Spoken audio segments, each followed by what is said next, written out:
All right. Thank you for your interest in the Tennessee Teacher of the Year program.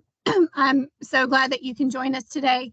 My name is Sarah Brown. I am the coordinator of educator recognition and communication with the State Department of Education.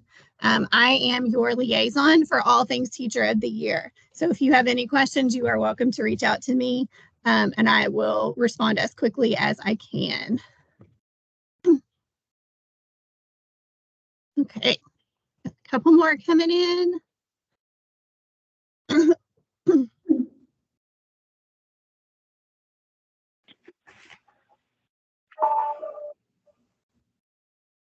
Here we go.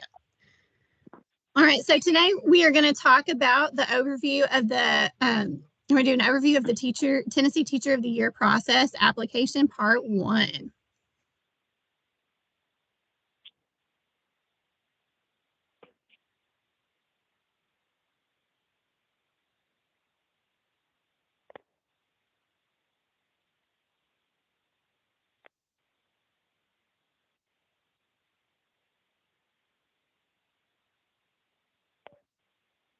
Got a couple more coming in, trying to make sure everyone can participate.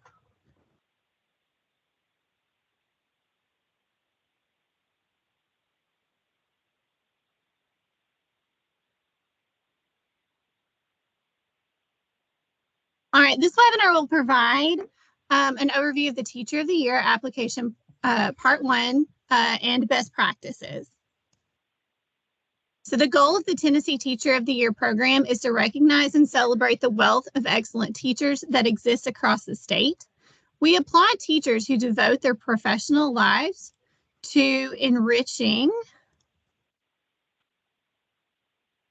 Ooh, they keep coming in.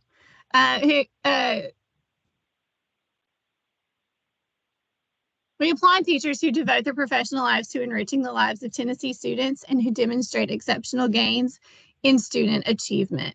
This webinar will provide an overview of the Tennessee Teacher of the Year selection process and benefits of participation. All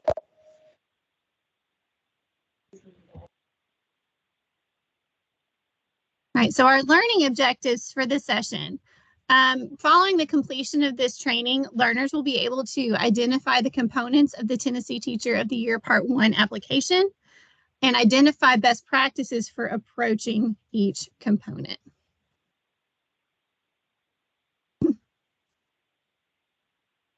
Just a few norms. If you could please remain on mute throughout the session until asked to unmute and share. Additionally, if you have any questions or comments throughout the presentation, please put them in the chat. All right, to get started, I want you to please answer the following question in the chat. What is one thing you hope to gain from this training session?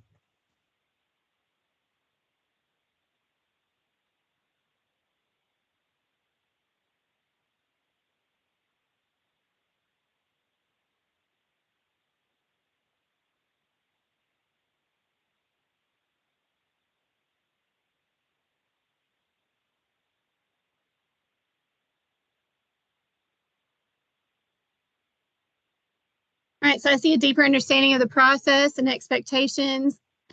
Some good things to include in the supporting evidence, expectations, creating an application that represents myself as a teacher, help with the written responses,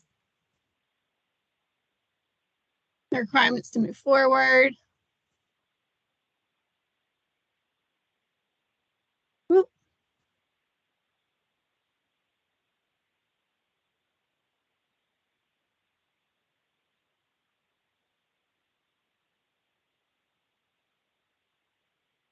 I think somebody has taken control of the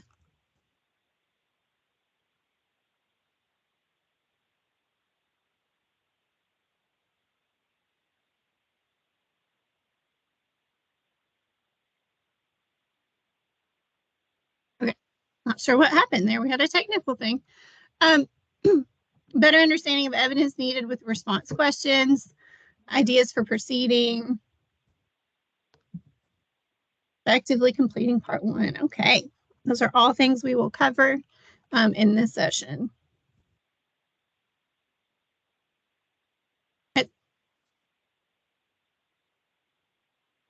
So after you've been nominated at the district level, you must complete the Part 1 application by February 26th to continue the region level selection process. I've had a few questions about the deadline. It is February 26th.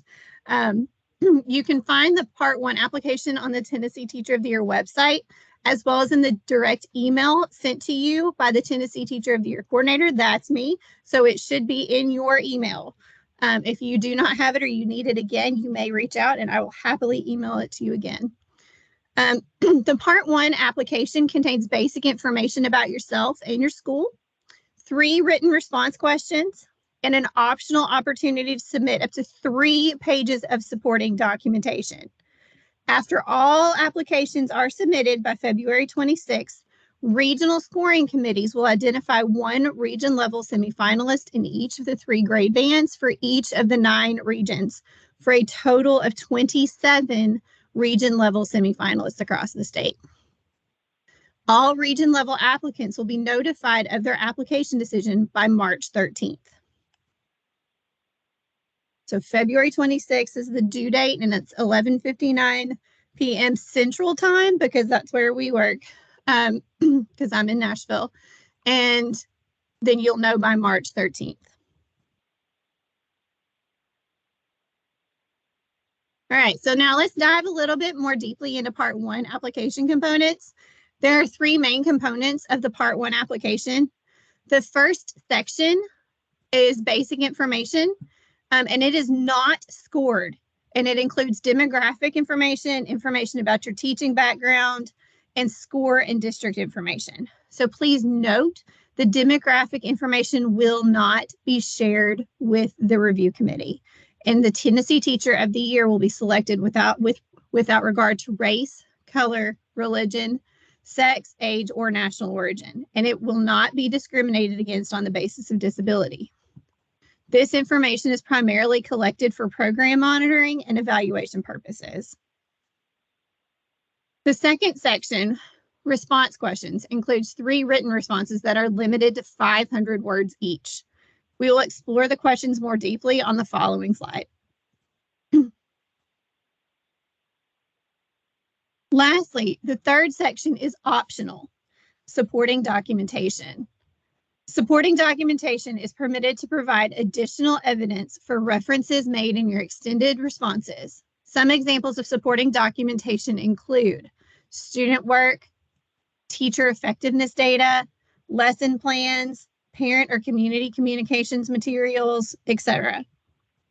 Supporting documentation is completely optional, and choosing not to submit supporting documentation will not penalize the applicant in any way. So if you choose to submit supporting documentation, the documentation is limited to 3 pages maximum. Any documentation over this maximum will not be provided to reviewers.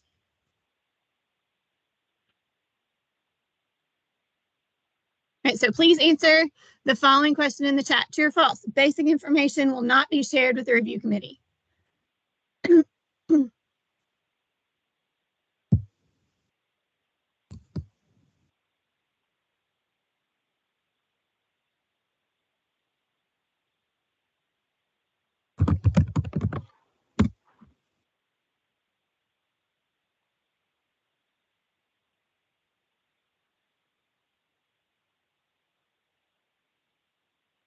All right. So the answer is true. Basic information will not be shared with the review committee. And I got a couple of questions. That is a change from the last year. There are 3 pages of supplementary documents, not 5. 3.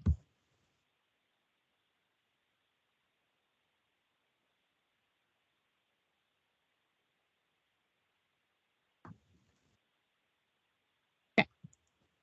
All right, so let's look more closely at the response questions.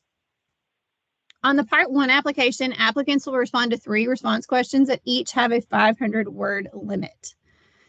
The first question, is, how do you know that your students are successful in your content area specialty as a result of your instruction? Include evidence such as data, stories, or anecdotes to support your response. Do not exceed 500 words. The second one is describe a project or initiative you helped create, which contributed to the improvement of overall school culture. What is your role and what is the status of the project today? Please include evidence of student impact in your response. Do not exceed 500 words. And the last one, how do you ensure that education transcends the classroom? Describe specific ways in which you deliberately connect to your students with the community. How do you collaborate with others, colleagues, students, families in this work? Please include evidence of student impact. Do not exceed 500 words. So the written responses account for the majority of the points available in the application scoring. And as such, it is critical that the written responses represent your best qualities as an exceptional educator. So through a strong response, though a strong response may look different for each written response prompt, these guiding questions can help you ensure that the components of your application complement one another and give the most comprehensive view of your excellence as an educator. So the first piece, are you answering the question? So take the time to unpack the question or break down each part of the question and think about what it is asking. So for example, in question 1, how do you know that your students are successful in your content area specialty as a result of your instruction? You should include evidence such as data, stories, or anecdotes to support your response. Oh, I moved my thing. So I want you to think about if I am successful as a teacher, what would I expect to see from my students at the end of the year, the quarter, the week, the day? In what ways can I describe what success looks like and sounds like in that specific content area, grade level, and context, and where I teach? The second part of the question, include evidence such as data, stories, or anecdotes to support your response. So with that, I want you to think about, how do I assess my students' success on a daily, weekly, or monthly, and or even yearly basis? What are stories or anecdotes, formative data, or summative data can I share that shows that success? I should clearly describe how I know my instruction is effective for my students' learning and growth. The next thing you can do is ask someone to read your response, and if they can determine what question is being answered. So give them your answer and see if they can actually pinpoint what the question is to help make sure you've answered each of those pieces.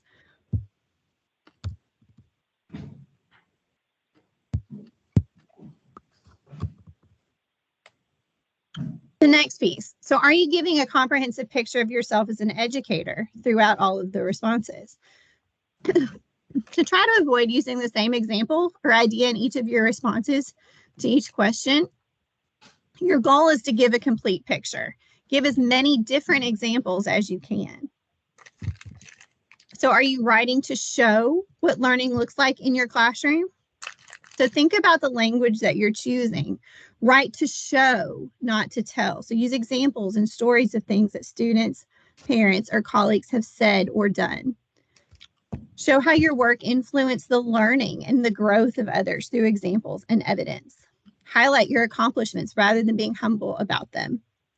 Write through the word count in your draft. Often, it takes writers some time to get to the best part of their responses. So begin by writing more than you need and then strategically edit to meet that word count.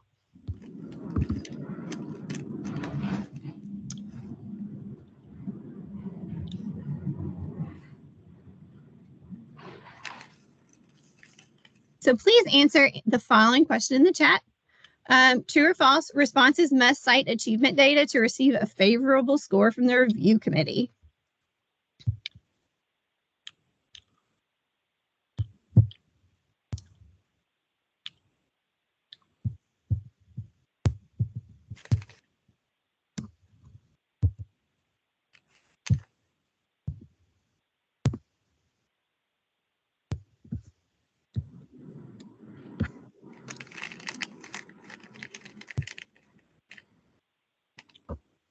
False. Responses must cite evidence data to receive a favorable score from the review committee. So evidence might include achievement data, but also include stories, anecdotes, behavioral data, or growth data.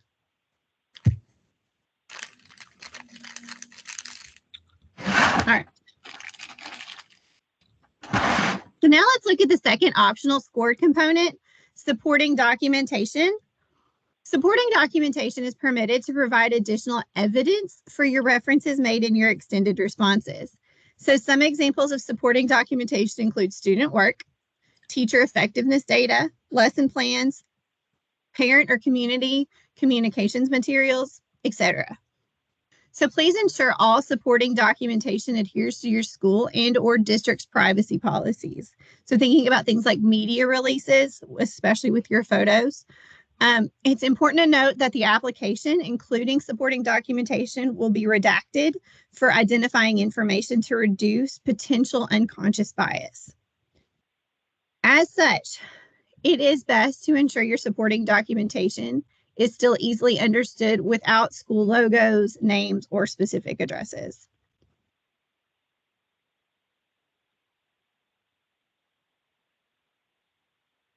So supporting documentation is completely optional, and choosing not to submit supporting documentation is not going to penalize you in any way. So if you choose to submit supporting documentation, that documentation is limited to 3 pages maximum for part 1. Additionally, applicants should consider the following best practices when compiling supporting documentation. Directly connect supporting documentation to the written responses, but do not reply on supporting documentation to make your case. Supporting documentation should not be a substitute for high-quality explanation in the narrative, nor stand alone as extraneous information.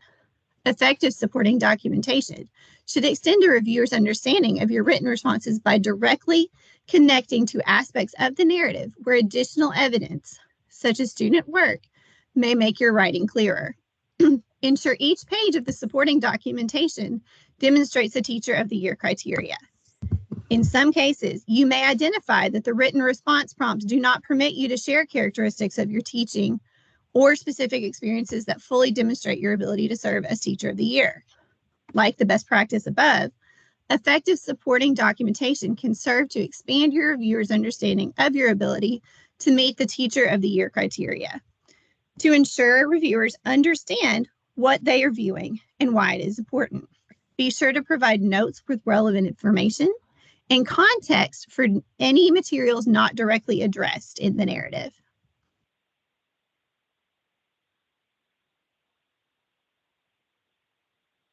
So please answer the following question in the chat. True or false? Choosing not to submit supporting document will negatively impact your application score.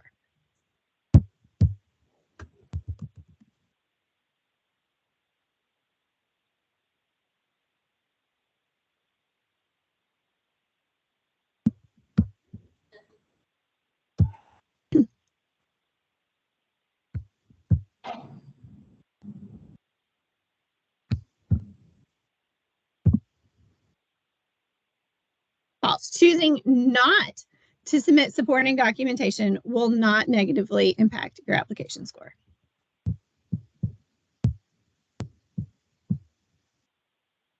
All right, you may be wondering how exactly the Part 1 application will be scored.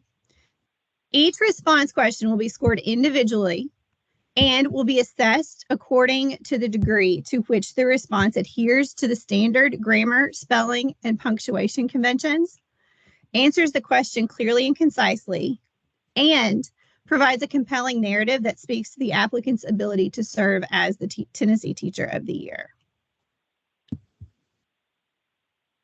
Then, the entire application will be given a holistic score, including both the response questions as well as the supporting documentation, if it is included in the application. The holistic score will be assigned based on the degree to which the applicant demonstrates the Tennessee Teacher of the Year and National Teacher of the Year criteria. Each application will be reviewed by 2 or 3 reviewers from across the state, and the top score in each grade band in each region will be selected as a region level semifinalist. All finalists will be notified of their application decision by March 13th, and the Part 2 application will be shared with region level semifinalists at that time.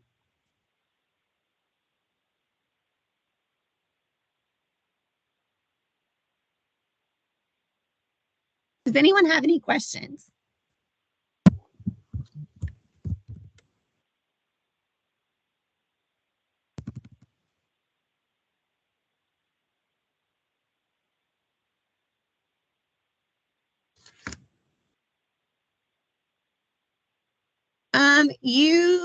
So the regions are divided up into 9 separate sections. For instance, I live in Nashville, and we're in the mid-Cumberland. If you live in like Putnam County, you're in Upper Cumberland. Does that sound familiar? Does that help? If you tell me where you are, I can tell you what your district is, I think.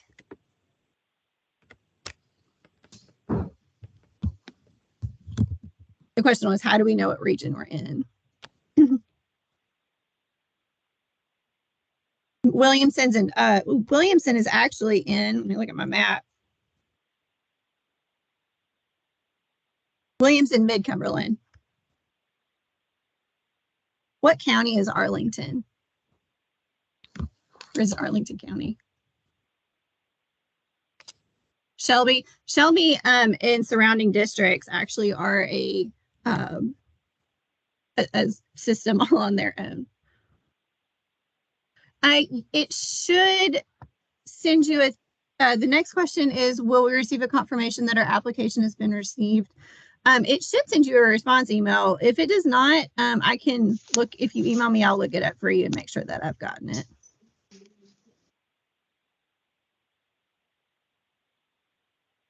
Any other questions?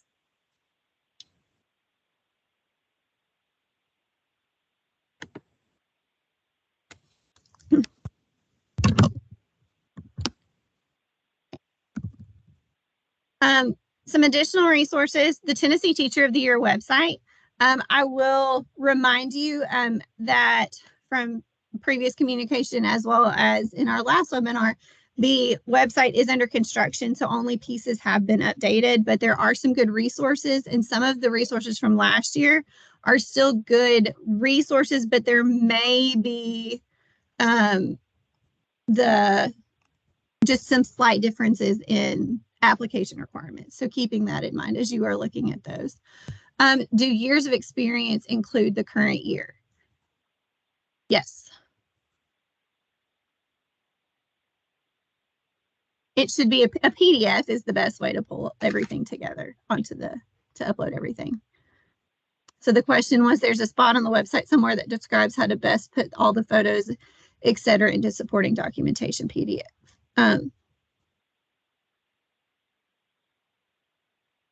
So yes, PDF. Any other questions?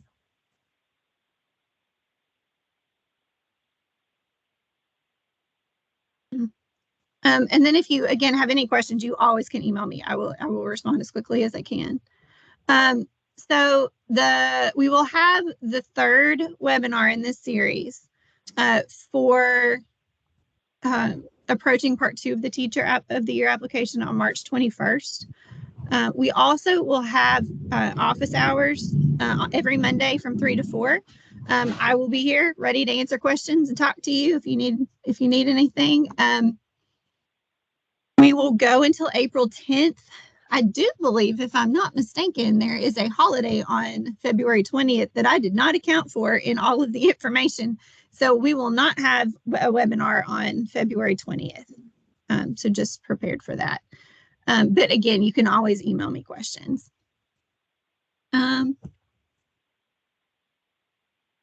Lost my mouse. Okay, so answer in the chat. True or false, as a result of this webinar, it's not a true or false. That was a bad mistake. As a result of this webinar, what next step will you take to prepare for the Tennessee Teacher of the Year process?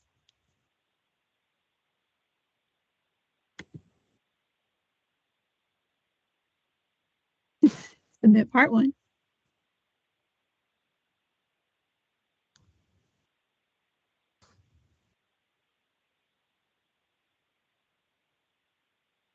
So proofreading responses, revised supporting documentation, so gathering supporting evidence,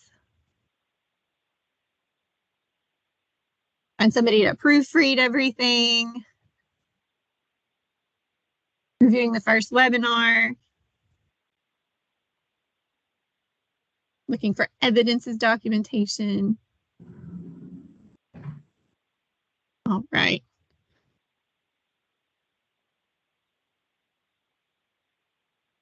Gathering support documentation to extend understanding of my written responses. Okay.